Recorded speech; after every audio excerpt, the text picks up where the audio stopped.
Channel. இன்னைக்கு நம்ம சூப்பரா நல்லா டேஸ்டியா ஒரு பிரேக்ஃபாஸ்ட் ரெசிபி பண்ண போறோம். இது என்னன்னாக்கா பூரி கூட உள்ள நம்ம ஸ்டஃபிங் வைக்க போறோம்.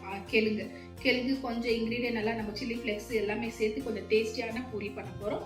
பூரி உள்ள ஸ்டஃபிங் கெழுங்கெல்லாம் நம்ம மேஷ் பண்ணிட்டு ஸ்டஃபிங் பண்ணிட்டு நம்ம இது பூரி பண்ணுறதுனால ரொம்ப நல்லா டேஸ்டாகவும் இருக்கும். நம்ம நார்மலாக பூரி சாப்பிடாத இந்த பசங்களுக்கு இந்த பூரி கொடுத்தாலே உள்ளக்கிறது பூரி ஆலு எல்லாம் இருக்கிறதுனால நல்லா டேஸ்ட்டாக இருக்கும். நல்லா விரும்பி நல்லா சாப்பிடுவாங்க. இது கூட எதுவுமே எக்ஸ்ட்ரா நம்மளுக்கு கிரேவி வேண்டாம், எதுவுமே வேண்டாம், அப்படியே கூட சாப்பிடலாம். மசாலா பூரி இது.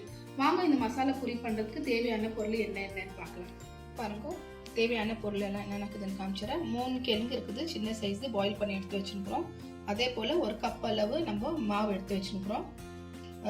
இது பாருங்க, 1 கப் அளவு நம்ம ரவை எடுத்து வச்சுருக்குறோம். சின்ன ரவை தான் இருக்குது பாருங்க. இந்த அளவு பெரிய ரவை இல்லை, சின்ன ரவை இருக்குது இல்லைங்களா, அந்த ரவை இருந்தால் போதும். 1 கப் அளவு ரவைனா அதே கப் அளவு நம்ம மாவு எடுத்து வச்சுருக்குறோம். மைதா இல்லை, வெறும் மாவு தான். பாருங்க, இதில் மசாலா கொஞ்சம் மிக்ஸ் பண்ணுறதுக்கு 1/4 டீஸ்பூன் அளவு டர்மரிக் பவுடரு, 1/4 டீஸ்பூன் அளவு சோம்பு, 1/4 டீஸ்பூன் அளவு சீரகம் இருக்குது, முழு சீரகம். ஸோ இது அஜ்வைன் 1/4 டீஸ்பூன் அளவு, 1/2 டீஸ்பூன் அளவு சில்லி ஃப்ளெக்ஸ் இருக்குது. கொஞ்சம் கொத்தமல்லி எடுத்து வச்சுருக்குறோம். பாருங்க, கொஞ்சமாக கட் பண்ணி வச்சுருக்கோம். இதில் வேணும்னா உங்களுக்கு க்ரீன் சில்லி வேணும்னா கூட நீங்கள் சேர்த்துக்கலாம். இப்போ நம்ம ரவை ஊற வச்சுக்கலாம். ஃபஸ்ட்டு பாருங்க, ஒரு பவுல் எடுத்துகிட்டு இங்கே 1 கப் அளவு ரவை சேர்த்துக்கலாம். அதே கப் அளவு நம்ம சுடு தண்ணி சேர்த்துக்கலாம். நல்லா இதை மிக்ஸ் பண்ணிவிட்டு ஒரு 15 மினிட்ஸ் அவ்வளோ விடணும். நம்ம ஆலு பூரி பண்ணுறதுக்கு, ஆலு மசாலா பூரி பண்ணுறதுக்கு நல்லா சுடு தண்ணியில் நம்ம மிக்ஸ் பண்ணனாக்கா ஜல்தி இது ஊறிடும். சுடு தண்ணியில் தான் இது பண்ணணும். பாருங்கள், நல்லா மிக்ஸ் பண்ணி விட்டுடலாம். கொஞ்சம் ஒரு 15 மினிட்ஸ் இல்லாட்டி ஒரு 10 மினிட்ஸ் விட்டால் போதும். இது நல்லா கொஞ்சம் ஊறிடும், தண்ணியெல்லாம் நல்லா இஸ்திடும். அதுக்கப்புறமா நம்ம இதில் கெழுங்கு மிச்சம் இருக்கிற மசாலாங்கள்லாம் சேர்த்து நல்லா மிக்ஸ் பண்ணிக்கலாம். பூரி பண்ணுறதுக்கு மூடி வச்சிடலாம். பாருங்கள், ஒரு 10 மினிட்ஸ் அளவு நம்ம நல்லா விட்டுட்டு இது சேர்த்து இதில் கொஞ்சம் சால்ட்டு சேர்த்துக்கலாம். ஏன்னா ரவையில் கொஞ்சம் டேஸ்ட் நல்லாயிருக்கும். ஒரு 1/4 டீஸ்பூன் ரவைக்கு எவ்வளோ இருக்குது அவ்வளோ. நான் திரும்ப மேலே நம்ம சேர்க்க தான் போகிறோம். பாருங்கள், இந்த அளவுக்கு நல்லா மெதுவாகிடுச்சு, சும்மா மாவு மாதிரி. இதுக்கு மேலே நம்ம கெழுங்கு சேர்த்துக்கலாம். நல்லா கையில் அப்படி நல்லா மேஷ் பண்ணிவிட்டு சேர்த்துக்கலாம். கெழுங்கு பார்த்துக்கோங்க எவ்வளோ சேர்க்குறீங்க நீங்கள். 1 கப்புக்கு நான் ஒரு 3 கெழுங்கு, 2 பெருசு 1 சின்ன சேர்த்துக்கிறேன்.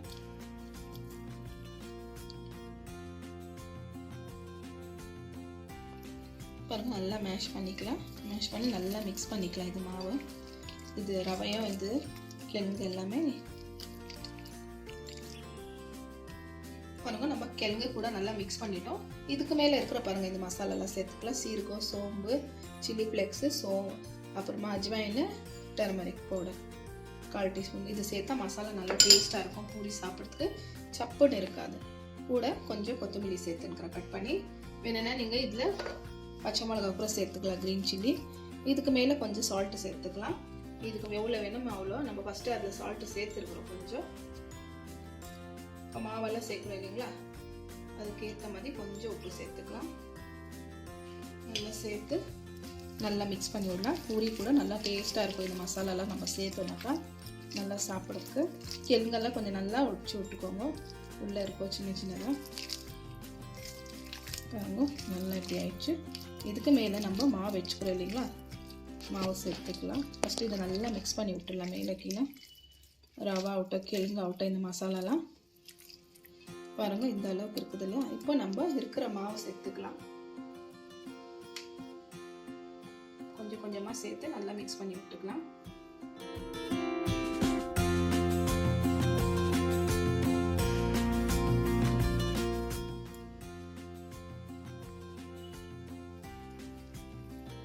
நல்லா மிக்ஸ் பண்ணி விட்டுக்கலாம் ஃபுல்லாக. இது பாருங்கள், நல்லா மிக்ஸ் பண்ணிக்கலாம். நம்ம கரெக்டாக ஒரு பவுல் அளவு தான் மாவு கரெக்டாக சேர்த்தோம். அது தான் கரெக்டாக ஆயிடுச்சு. இப்போ மேலே கொஞ்சம் ஆயில் சேர்த்துக்கலாம். நம்ம கரெக்டாக பாருங்கள், இதில் எடுத்து இந்த கப்பில் கரெக்டாக 1 கப் அளவு மாவு கரெக்டாக ஆயிடுச்சு. எக்ஸ்ட்ரா எதுவுமே நம்ம சேர்க்கல. கொஞ்சம் இது நல்லா ஆயில் மிக்ஸ் பண்ணிவிட்டு ஒரு 10 நிமிஷம் நம்ம அப்படியே இது வச்சிடலாம், ஊற வச்சிடலாம். ஃபுல்லாக கொஞ்சம் தண்ணியாக தான் இருக்கிற மாதிரி இருக்கும். வேணும்னா நீங்கள் மாவு சேர்த்துக்கோ, இல்லாட்டி வேண்டாம். இது கரெக்டாக ஆகிடும். நம்ம தட்டி போட்டாலே கரெக்டாக நம்மளுக்கு இதாகிடும். கரெக்டாக நம்ம இது ஒரு 10 நிமிஷம் வரைக்கும் எப்படியே மூடி வைக்கலாம். மூடி வச்சுட்டு அதுக்கப்புறமா நம்ம எடுத்துட்டு பூரி பண்ணலாம். பாருங்க 10 நிமிஷம் அளவு நம்ம விட்டுட்டோம். இப்போ நம்ம சின்ன சின்னதாக உண்டை பண்ணிக்கலாம் பூரி அளவுக்கு சைஸ்க்கு. பாருங்க இவ்வளோ குட்டி பண்ணிக்கினா போதும், ரொம்ப பெருசு வேண்டாம். பாருங்க நல்லா மாவு இது டஸ்ட் பண்ணிட்டு தட்டிக்கலாம். ரொம்ப மெலிசாக தட்டுறது வேண்டாம், மோட்டாக இருக்கட்டும். கொஞ்சம் ரொம்ப பெருசு கூட வேண்டாம், லைட்டாக தட்டிக்கலாம், ரொம்ப அமுத்துறது வேண்டாம். பாருங்க இந்த அளவுக்கு சைஸ் இருந்தால் போதும், இல்லாட்டி இதோட கொஞ்சம் பெருசு இருந்தால் கூட போதும். இதே போல் ஒன்று நம்ம தட்டிக்கலாம் எல்லாமே. நீங்கள் இதில் எண்ணெய் சேர்த்து தட்டுறனாக்கிறோம் வந்து தட்டிக்கலாம், மாவு இல்லாத வேறு எண்ணெய் இருக்கிறோம். பாருங்க இதே போல் நம்ம எல்லாமே கொஞ்சம் தட்டி வச்சுக்கணும். கொஞ்சம் கொஞ்சம் ஒரு 5 தட்டி எடுத்துக்கலாம். ஒரே வாட்டி தட்டிக்கினாக்கா காஞ்சிடும். மிச்சம் இருக்கிற மாவு நம்ம அப்படியே மூடி வச்சிடலாம். எப்போ வேணுமோ அவ்வளோ எடுத்துக்கலாம். இப்போ நம்ம இதை நல்லா கையில் ஒதுரிக்கலாம். இருக்கிற மாவெல்லாம் கீழே கொட்டிட்டோம். ஒரு சைடில் நம்ம எண்ணெய் வச்சுட்டு இருக்கிறோம் காயத்துக்கு. எண்ணெய் நல்லா சூடானது நம்ம இதை சேர்த்துக்கலாம்.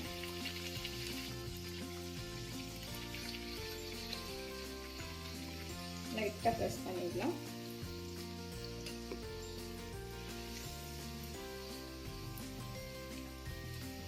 சிம்பிளாக இது பூரி வர பிளெயின் பூரி சாப்பிட்டா கூட நல்லா டேஸ்ட்டாக இருக்கும். இது கூட எதுவுமே கிரேவி வேண்டாம்.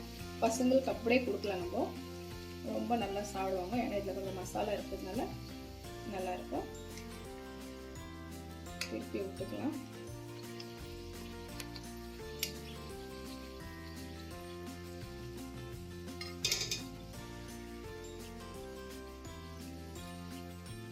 கொஞ்சம் கலர் சேஞ்ச் ஆகிற மாதிரி இல்லை, நம்ம கலர் சேஞ்ச் ஆகிறது வேண்டாம்.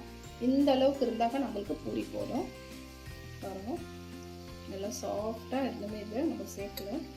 வேறு எதாவது இதில் கிழங்கு ஸ்டஃபிங் இருக்கிறதுனால ரொம்ப நல்லா டேஸ்ட்டாக இருக்கும். அது நல்லா டேஸ்ட் பண்ணிக்கலாம். பாருங்க உங்களுக்கு இதில் என்னென்ன வேறு எதுனா ஸ்டஃபிங் வேணும்னா கூட சேர்த்துக்கலாம். எக்ஸ்ட்ரா மசாலாங்க இல்லை எதுனா கம்மி பண்ணுற மாதிரினா கூட நீங்கள் கம்மி பண்ணிக்கலாம். 1-2 சேர்த்துக்கலாம். இந்த மாதிரி சோம்பு நம்ம சேர்த்துருக்கோம், சீரகம் சேர்த்துக்கிறோம். அந்த மாதிரி சோம்பு பவுடர் வேணும்னா நீங்கள் சேர்த்துக்கலாம், சீரக பவுடர் வேணும்னா சேர்த்துக்கலாம். அது ரெண்டுமே எதுனா ஒன்று வேணும்னா கூட நீங்கள் ஒன்று கூட சேர்த்துக்கலாம். இருக்கிற பூரிங்கெல்லாம் பண்ணி எடுத்துக்கலாம். எல்லாம் பாருங்க பூரியெல்லாம் நம்மளது எல்லாமே ஃப்ரை பண்ணி எடுத்தாச்சு. பாருங்க எவ்வளோ சூப்பராக நல்லா உப்பிட்டுக்குது. இப்போ உங்களுக்கு நான் டிஷ் அவுட் பண்ணிவிட்டு காமிக்கிறேன்.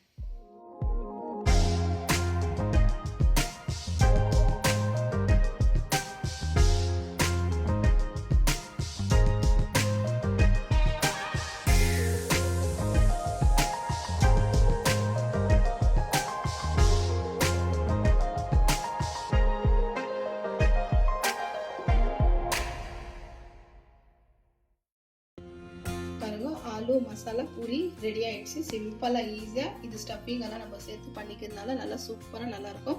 பசங்க இது நல்லா விரும்பி சாப்பிடுவாங்க. வெறும் பூரி கொடுத்தா கூட பசங்க நல்லா லஞ்ச் பாக்ஸ்க்கு சாப்பிடுவாங்க. வேறு எதுவுமே மசாலா எதுவுமே தேவை கிடையாது. இது பாருங்கள், இது கூட நம்ம சோளா சப்ஜி கூட வச்சுக்கிறோம். மிக்ஸ் சோளா சப்ஜி கூட பண்ணியிருக்கிறோம். இது ரொம்ப நல்லா சைட் டிஷ், நல்லா சூப்பராக நல்லா டேஸ்ட்டாக இருக்கும். இது இருக்கிற வீடியோ நான் செஞ்சுருக்கிறேன், நீங்கள் பார்க்கலாம் நம்ம சேனலில். இந்த வீடியோ உங்களுக்கு கட்டாயமாக பிடிச்சிருக்கோன்னு நினைக்கிறேன். இந்த வீடியோ பிடிச்சிருந்தா லைக் பண்ணுங்கள், ஷேர் பண்ணுங்கள், சேனலுக்கு சப்ஸ்கிரைப் பண்ணுங்கள். பாய்.